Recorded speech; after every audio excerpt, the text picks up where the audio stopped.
शांति। ओम शांति। आज 24 अक्टूबर 2025 प्रातः मुरली। मीठे बच्चे, बाबा आए हैं तुम्हें घर की राह बताने। तुम आत्म अभिमानी होकर रहो तो यह राह सहज देखने में आएगी।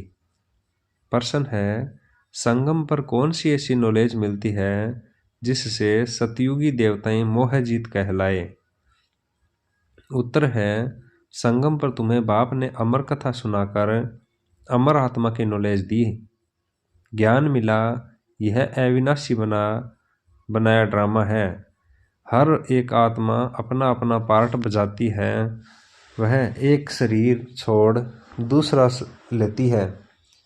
इसमें रोने की बात नहीं। इसी नॉलेज से सतयुगी देवताओं को मोहजित कहा जाता है। वहाँ मृत्यु का नाम नहीं, खुशी से पुराना शरीर छोड़ नया लेते हैं। गीत है, नैनहीन को राह दिखाओ। ओम शांति।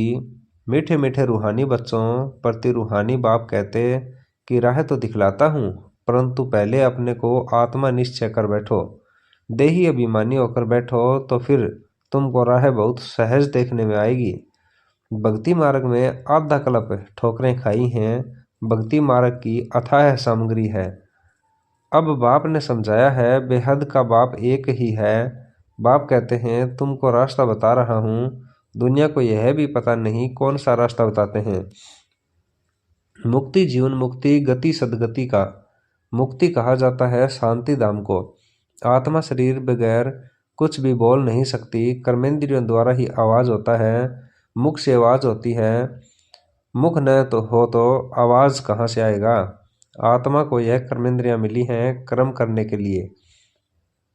रावण राज्य में तुम विक्रम करते हो, यह विक्रम छिछी कर्म हो जाते हैं। सतयुग में रावण ही नहीं तो कर्म अकर्म हो जाते हैं। वहाँ 5 विकार होते नहीं। उसको कहा जाता है स्वर्ग। भारतवासी स्वर्गवासी थे, अब फिर कहेंगे नरकवासी। विषय वैतरणी नदी में गोता खाते रहते हैं। सब एक दो को दुख देते रहते हैं। अब कहते हैं, बाबा ऐसी जगह ले चलो जहाँ दुख का नाम न हो। वह तो भारत जब स्वर्ग था तब दुख का नाम नहीं था। स्वर्ग से नरक में आए हैं, अब फिर स्वर्ग में जाना है। यह खेल है। बाप ही बच्चों को बैठ समझाते हैं, सच्चा सच्चा सत्संग है। तुम यहाँ सत बाप को याद करते हो, वहीं ऊंच से ऊंच भगवान है। वह है रचता, उनसे वर्षा मिलता है। बाप ही बच्चों को वर्षा देंगे। हद का बाप होते हुए भी फिर याद करते हैं, हे भगवान, हे परमपिता परमात्मा, रहम करो। भक्ति मार्ग में धक्के खाते खाते हैरान हो गए हैं। कहते हैं, हे बाबा, हमको सुख शांति का वर्षा दो। यह तो बाप ही दे सकते हैं, सो भी 21 जन्म के लिए। हिसाब करना चाहिए। सतयुग में जब इनका राज्य था तो जरूर थोड़े मनुष्य होंगे। एक धर्म था, एक ही राजाई थी। उनको कहा जाता है स्वर्ग सुखधाम। नई दुनिया को कहा जाता है सतो प्रधान। पुरानी को तमो प्रधान कहेंगे। हर एक चीज पहले सतो प्रधान, फिर सतो से रजो, रजो से तमो में आती है। छोटे बच्चे को सतो प्रधान कहेंगे। छोटे बच्चे को महात्मा से भी ऊंचा कहा जाता है। महात्माएं तो जन्म लेते फिर बड़े होकर विकारों का अनुभव करके घर बार छोड़ भागते हैं। छोटे बच्चे को तो विकारों का पता ही नहीं है, बिल्कुल इनोसेंट है, इसलिए महात्मा से भी ऊंच कहा जाता है। देवताओं की महिमा गाते हैं सर्वगुण संपन्न। साधुओं की यह महिमा कभी नहीं करेंगे। बाप ने हिंसा और अहिंसा का अर्थ समझाया है। किसको मारना, इसको हिंसा कहा जाता है। सबसे बड़ी हिंसा है काम कटारी चलाना। देवताएं हिंसक नहीं होते, काम कटारी नहीं चलाते। बाप कहते हैं, अब मैं आया हूँ तुमको मनुष्य से देवता बनाने। देवता होते हैं सतयुग में। यहाँ कोई भी अपने को देवता नहीं कह सकते। समझते हैं हम नीच पापी विकारी हैं, फिर अपने को देवता कैसे कहेंगे? इसलिए हिंदू धर्म कह दिया है। वास्तव में आदि सनातन देवी देवता धर्म था। हिंदू तो हिंदुस्तान से निकला है, उन्होंने फिर हिंदू धर्म कह दिया है। तुम कहेंगे हम देवता धर्म के हैं, तो भी हिंदू में लगा देंगे। कहेंगे हमारे पास कॉलम ही हिंदू धर्म का है। पतित होने के कारण अपने को देवता कह नहीं सकते हैं। अभी तुम जानते हो हम पूज्य देवता थे, अब पुजारी बने हैं। पूजा भी पहले सिर्फ शिव की करते हैं, फिर वे भी चारी पुजारी बने। बाप एक है, उनसे वर्षा मिलता है, बाकी तो अनेक प्रकार की देवियां आदि हैं, उनसे कोई वर्षा नहीं मिलता है। इस ब्रह्मा से भी तुमको वर्षा नहीं मिलता है। एक है निराकारी बाप, दूसरा है साकारी बाप। साकारी बाप होते हुए भी हैं भगवान हे परमपिता कहते रहते हैं। लौकिक बाप को ऐसे नहीं कहेंगे। तो वर्षा बाप से मिलता है। पति और पत्नी हाफ पार्टनर होते हैं, तो उनको आधा हिस्सा मिलना चाहिए। पहले आधा उनका निकाल, बाकी आधा बच्चों को देना चाहिए। परंतु आजकल तो बच्चों को ही सारा धन दे देते हैं। कोई कोई का मोह बहुत होता है, समझते हैं हमारे मरने के बाद बच्चा ही हकदार होगा। आजकल के बच्चे तो बाप के चले जाने पर माँ को पूछते भी नहीं। कोई कोई मातृ स्नेही होते हैं, कोई फिर मातृद्रोही होते हैं। आजकल बहुत करके मातृद्रोही हो जाते हैं, सब पैसा उड़ा देते हैं। धर्म के बच्चे भी कोई कोई ऐसे निकल पड़ते हैं जो बहुत तंग करते हैं। अब बच्चों ने गीत सुना, कहते हैं बाबा हमको सुख का रास्ता बताओ जहाँ चैन हो। रावण राज्य में तो सुख हो नहीं सकता। भक्ति मार्ग में तो इतना भी नहीं समझते कि शिव अलग है, शंकर अलग है। सब माथा टेकते रहो, शास्त्र पढ़ते रहो। अच्छा, इससे क्या मिलेगा? कुछ भी पता नहीं। सर्व के लिए शांति और सुख का दाता तो एक ही बाप है। सतयुग में भी सुख है तो शांति भी है। भारत में सुख शांति थी, अब नहीं है, इसलिए भक्ति करते दर दर धक्के खाते रहते हैं। अभी तुम जानते हो शांति धाम सुख धाम में ले जाने वाला एक ही बाप है। बाबा हम सिर्फ आपको ही याद करेंगे, आपसे ही वर्षा लेंगे। बाप कहते हैं देह सहित देह के सर्व संबंधों को भूल जाना है, एक बाप को याद करना है, आत्मा को यहाँ ही पवित्र बनाना है। याद नहीं करेंगे तो फिर सजाएं खानी पड़ेगी, पद भी भ्रष्ट हो जाएगा। इसलिए बाप कहते हैं याद की मेहनत करो। आत्माओं को समझाते हैं, और कोई भी सत्संग आदि ऐसा नहीं होगा जहाँ ऐसे कहें हे रूहानी बच्चों, यह है रूहानी ज्ञान जो रूहानी बाप से ही बच्चों को मिलता है। रूह अर्थात निराकार, शिव भी निराकार है ना। तुम्हारी आत्मा भी बिंदी है, बहुत छोटी, उनको कोई देख न सके सिवाय दिव्य दृष्टि के। दिव्य दृष्टि बाप ही देते हैं। भगत बैठ हनुमान गणेश आदि की पूजा करते हैं, अब उनका साक्षात्कार कैसे हो? बाप कहते हैं दिव्य दृष्टि दाता तो मैं ही हूँ। जो बहुत भक्ति करते हैं तो फिर मैं ही उनको साक्षात्कार कराता हूँ, परंतु इससे फायदा कुछ भी नहीं, सिर्फ खुश हो जाते हैं। पाप तो फिर भी करते हैं, मिलता कुछ भी नहीं। पढ़ाई बगैर कुछ बन थोड़े ही सकेंगे। देवताएं सर्वगुण संपन्न हैं, तुम भी ऐसे बनो ना। बाकी तो वह है सब भक्ति मार्ग का साक्षात्कार। सचमुच श्री कृष्ण से झूलो, स्वर्ग में उनके साथ रहो, वह तो पढ़ाई ही पर है। जितना श्रीमत पर चलेंगे उतना ऊंच पद पाएंगे। श्रीमत भगवान की गाई हुई है, श्री कृष्ण की श्रीमत नहीं कहेंगे।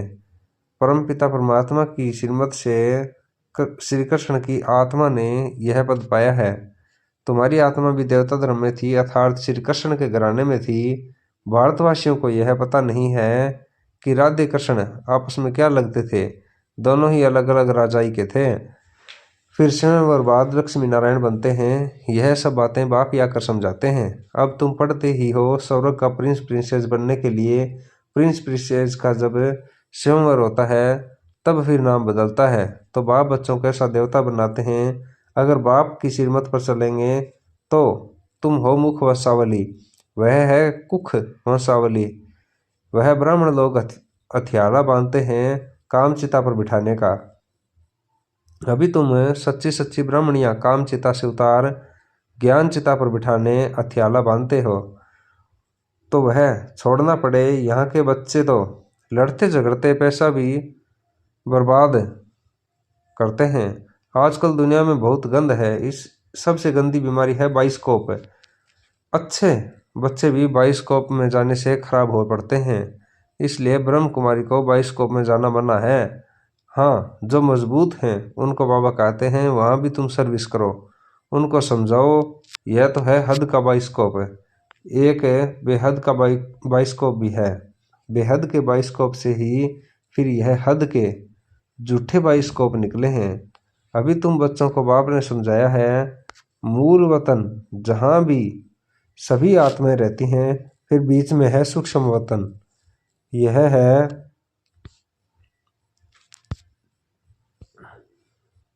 साकार वतन। खेल सारा यहाँ चलता है, यह चक्कर फिरता ही रहता है। तुम ब्राह्मण बच्चों को ही 100 दर्शन चक्रधारी बनना है, देवताओं को नहीं।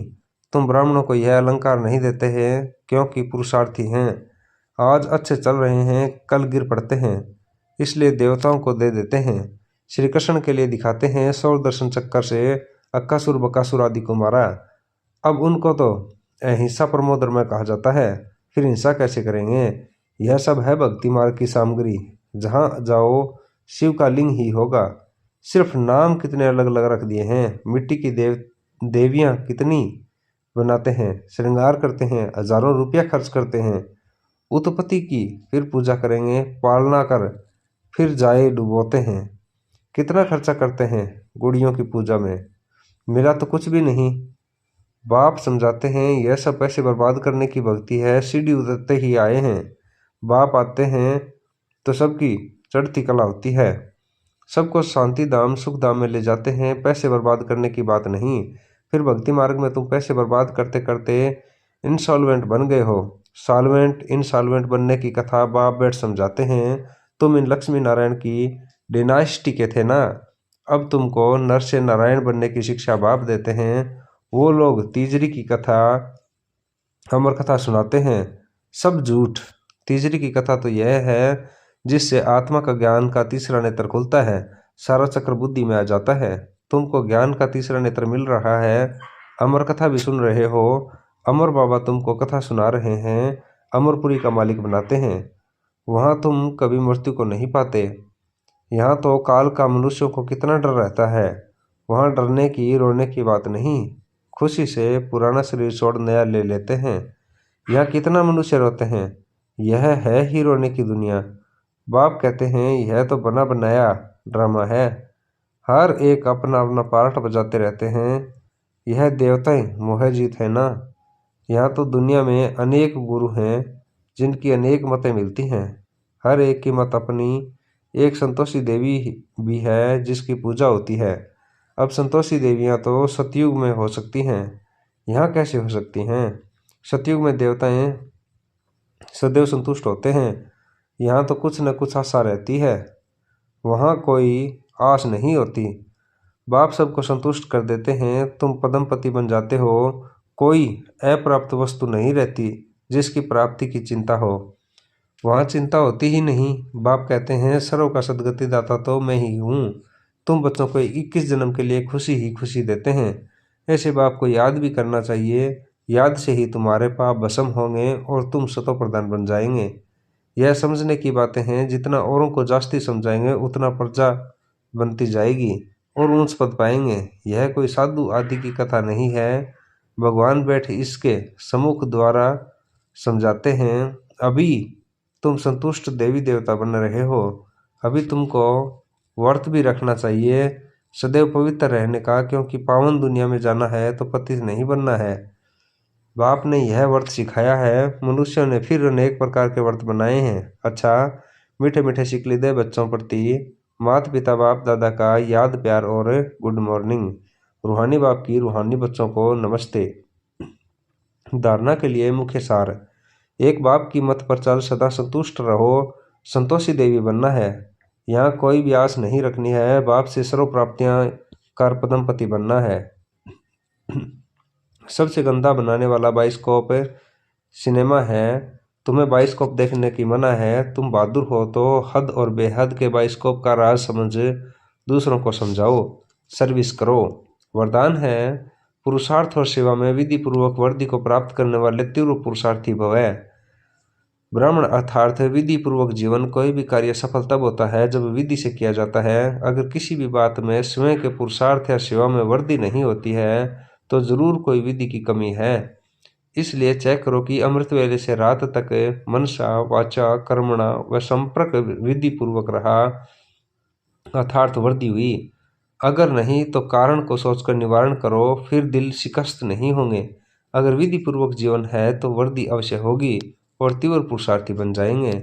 स्लोगन है, स्वस्थता और सत्यता में संपन्न बनना ही सच्ची पवित्रता है। ऐ व्यक्ति सारे हैं, स्वयं और सर्व के प्रति मनसा द्वारा योग की शक्तियों का प्रयोग करो। जहाँ वाणी द्वारा कोई कार्य सिद्ध नहीं होता है तो कहते हो यह वाणी से नहीं समझेंगे, शुभ भावना से परिवर्तन होंगे। यहाँ वाणी कार्य को सफल नहीं कर सकती, वहाँ साइलेंस की शक्ति का साधन शुभ संकल्प, शुभ भावना, निर्णयों की भाषा द्वारा रहम और स्नेह की अनुभूति कार्य सिद्ध कर सकती है। ओम शांति, ओम शांति।